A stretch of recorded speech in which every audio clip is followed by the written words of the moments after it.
Dejé pendiente de tocar con Yolanda Reyes y con Darío Jaramillo Agudelo en este primer entre paréntesis, programa número 1. Dejé pendiente de tocar el caos que yo he sentido y he oído y he leído que se presenta entre el pensamiento y la acción. Una cantidad de planes que la gente dice que por tener tiempo, entonces ahora voy, y cada rato tienen ideas, cada rato surgen necesidades de orden o necesidades de hacer. Y al momentico se cambia de ruta y al momentico se vuelve otra vez a una idea nueva. Y finalmente no hay una concreción. Nos surgen y las matamos casi que en el primer momento. ¿Eso les ha sucedido a ustedes? ¿O ustedes qué opinan de eso que denominémoslo así? Caos entre el pensar y el hacer. ¿Siempre ha sido así o se ha incrementado? Yolanda. Bueno, no sé. Yo creo que sí, ahí tomamos esta idea del tiempo y el espacio que se alteraron de una manera tan grande. Antes sabíamos, por ejemplo, había como un claroscuro y el tiempo de guarecerse y el tiempo de estar en casa o el tiempo de la creación y el tiempo de estar afuera en el bus o de ir a una cita de trabajo. Esta idea de cada cosa en su lugar y un lugar para cada cosa, esta relación entre el tiempo y el espacio con la que nosotros vivíamos quizás desde que nacimos. La vida, la cultura es organizar ese mundo con arreglo a unos ritmos que vienen desde muy atrás. Y al perderse todo esto, al perderse las fronteras, al desdibujarse las fronteras de los espacios, creo que también eso tiene que ver con esta masa amorfa en la que vivimos, que a mí me parece como el limbo donde flotan esos bebés eternamente. No hay separaciones entre el adentro y el afuera, no hay separaciones en los tiempos.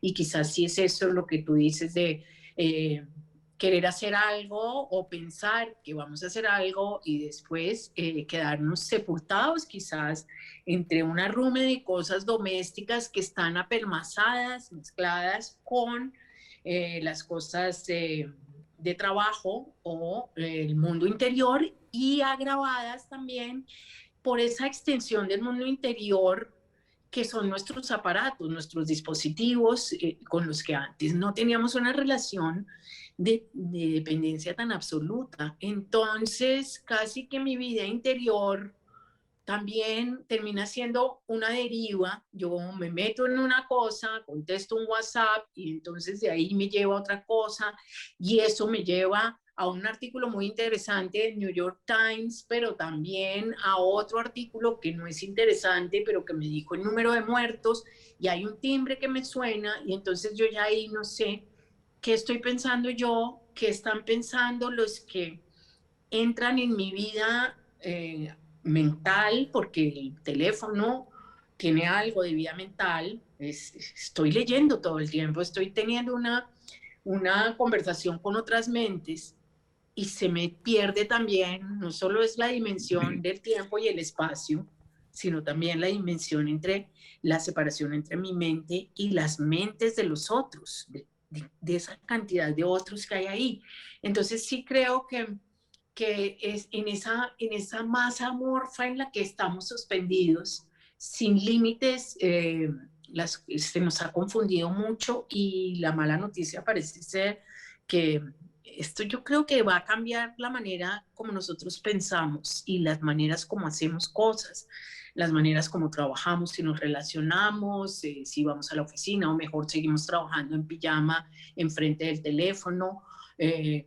Mientras vamos a desayunar o al baño incluso. Entonces es una cosa muy impresionante lo que ha pasado. Digamos que esas dimensiones euclidianas en las que estábamos viviendo desde hacía tantos milenios están refundidas por ahora. No sé qué va a pasar, pero creo que Darío, no volvemos tan fácilmente. eso de lo que está hablando Yolanda, ¿qué es para ti dijéramos, el caos entre que ya todos los días son, que lo decía el diario que comenzaste, cuando comenzó todo esto, que esto es un presente continuo, ya no hay nada distinto al presente. O sea, todos los días se volvieron lunes o martes. ¿No? Bueno, yo soy un poco maniático y vivo solo, y durante la peste he vivido solo. Y tengo entre mis manías como unos arreglos con la realidad para no negociarlos. Por ejemplo, voy a poner una cosa muy cotidiana, pero indica para alguien que tiene que administrar toda su realidad solo. Y es, si voy a desayunar, después del desayuno, lavo los trastos. No se pueden quedar trastos sin lavar. Pero esa ley, no se pueden quedar trastos sin lavar, hay que aplicarla a todo, no solamente a los trastos. Y trato de vivir así, me levanto y me baño y entonces tiendo la cama. No quiero que la cama, que el trasto llamado cama, quede revuelto. Entonces me impongo las tareas que me suponen una supuesta normalidad para desarrollar mis otras rutinas en otro nivel. Y más o menos me funciona así. Yo aquí tengo enfrente yo creo que es de mis 10 mandamientos, estos son los 9 primeros. Dice, ir muy despacio. Muy despacio. Una vez pasó por aquí un amigo mío, pintor, entonces detrás pintó una tortuga. Eso la probó. Y entonces trato de aplicar eso y me funciona, por ejemplo, con respecto al uso del tiempo. Cuando empezó la peste yo venía desarrollando unos proyectos y cuando siguió la peste, como mis oficios no son vender en la calle, sino trabajar en la casa, pues podía seguir haciéndolos. Y terminé ya un libro, después terminé otro, y voy como en las velocidades increíbles siempre. Este año acaba de salir, el Banco de la República acaba de publicar, este programa es del Banco de la República además, un libro que se llama 100 tesoros del MAMU, del arte, de la colección de arte del banco, que fue una dicha hacerlo y la peste me ayudó mucho, el encierro. Correlativamente, ¿qué me pasa con respecto a la otra realidad, la realidad externa?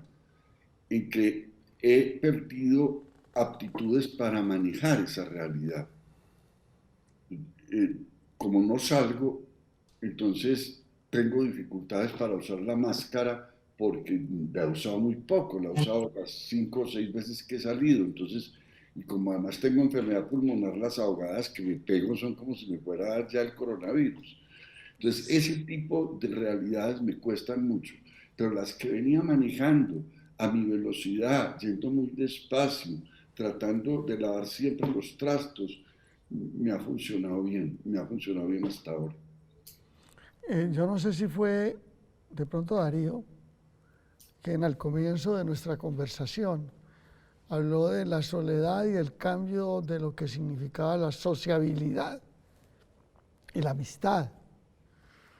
Quizá es bueno, dijéramos, hablar en este momento sobre lo que significa la soledad. ¿Qué ha significado la soledad para la gente?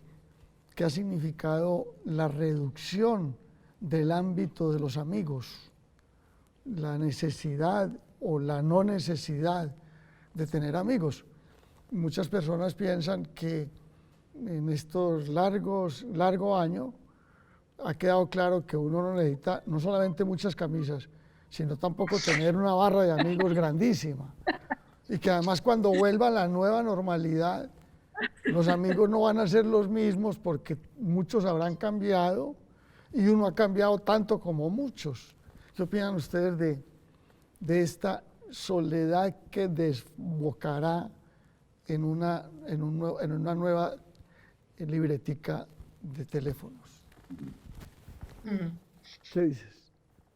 Cualquiera de los dos. Estamos aquí conversando. yo quería, retomar lo de Darío, porque claro, me parece, esa organización de Darío, me darían casi ganas de estar en esa casa en la que las cosas más o menos han seguido por una ruta. Y al hablar de los trastos, Darío, y de la cama sin tender, me imaginaba estas casas de niños y de papá, mamá y niños conectados desde las 7 de la mañana haciendo tareas absurdas, los niños saltando en la cama, la mesa del desayuno con las boronas y encima los aparatos estos aterradores, profesoras hablando desde otros lugares, bueno, en fin. Y esto para decir, para hablar de la soledad, creo que también esta peste tiene muchas capas de generaciones. Yo oí a Darío y capas de situaciones, Darío lo mencionó en algún momento, yo también, hablamos de las brechas, hablamos de, hay gente que lo está pasando, pero realmente, realmente muy mal. Yo creo que el concepto de la soledad, a mí algo que me aterró siempre o que me sigue aterrando es esta idea de la muerte en soledad, esto del coronavirus, porque mal que bien, la muerte, uno siempre piensa distinto en la muerte y a lo largo de la vida, la idea de morirse va siendo cada vez, digamos, una probabilidad más cercana. Sin embargo, esta idea de la muerte del justo, de la muerte, pienso por ejemplo en mi padre viéndose en su casa con su familia al lado, eh, que es para mí un sueño de una buena muerte, eh, y pienso en la muerte en soledad y creo que esto ha golpeado muchísimo nuestras ideas eh, y nuestros dolores. Y pienso también en un aislamiento terrible que no es el aislamiento de las familias con las que yo trabajo, que están desesperadas. De pronto una mujer se encierra en un baño un día y dice, no soporto tanta compañía, porque es que están los niños, está el marido, hay gente que se ha separado porque no estaba tan acostumbrada a estar todo el día con la otra persona y cuando la vio dijo, no nos soportamos. También es el exceso de compañía, pero para retomar pues, tantas cosas que podríamos hablar, pienso en las personas de la edad de mi mamá. Y esa idea, casi como en algún momento yo pensaba, es como Pedro Páramo, estoy para protegerla, nadie la va a ver nunca más y entonces estamos todos muertos en esas casas. Eh, bueno, lo dejo ahí, es terrible. Digamos, lo que quería decir es que la soledad tiene capas y que este virus tiene generaciones y el problema de uno quizás es lo que el otro, es la salvación del otro. La compañía y la soledad del uno también es el exceso de compañía de esta mujer que no tiene un segundo para ella, que se tiene que encerrar en el baño a leer, eh, no sé, un libro, un poema un día, porque no soporta más estar en 60 metros cuadrados con todas estas personas y con todo este mundo que llega a los aparatos de una casa. Entonces, Yolanda, una precisión sobre esto. Quiero Sí. irte sobre esto. Sí. Darío mismo habló, y tú lo acabas de hacer, alrededor de la brecha, de cómo la brecha se ha ampliado. Han hablado todos. Generalmente se dice que es más cruda y que es ya, dijéramos, ha llegado a extremos que la ha dejado desnuda esta pandemia. La brecha entre quienes tienen y quienes no poseen nada. El hecho de que haya un consenso, porque casi todo el mundo opina que qué tristeza esta brecha que se ha pronunciado. El hecho de que sea casi consensual esa opinión hace tener confianza en que algo va a cambiar después de esto, esa conciencia colectiva. Pues sí, mira, además es que son muchas brechas, no es una brecha.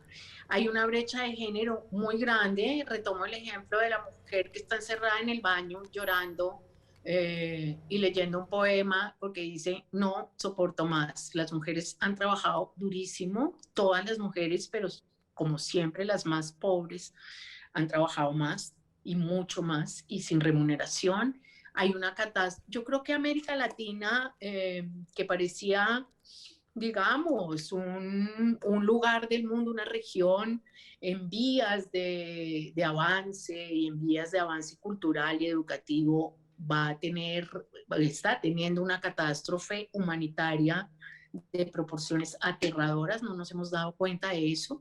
Hay niños que llevan un año y un mes sin haber visto otro niño, sin haber movido la mano para escribir, sin haber tenido libros al lado, aprendiendo, entre comillas, por un teléfono. De esto podríamos hacer un programa completo sobre las brechas y sobre lo que nos espera como sociedad, sobre el retroceso inmenso y la desigualdad que ha golpeado en todos los campos. Darío hablaba de las posibilidades de salvarse estando en un lugar, digamos, de privilegio, y esto sí que es muy triste en América Latina, y nosotros sabemos de qué estamos hablando porque estar también en este lugar crea una sensación de culpa y de impotencia y de necesidad de ser mucho más de lo que hacemos. Pienso yo lo siento así.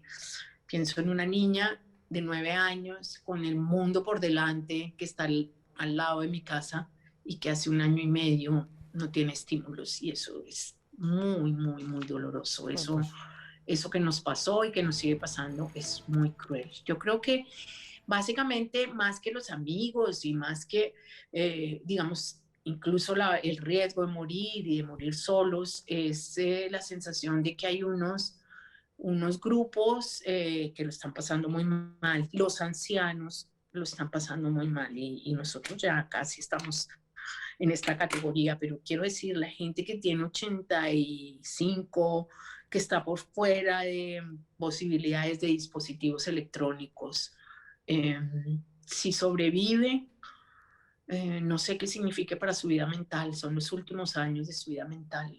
Me parece que en las puntas de la vida, los niños y los ancianos y en las puntas de la pobreza son los más afectados, ¿sí? Y no estamos mirando bien esto.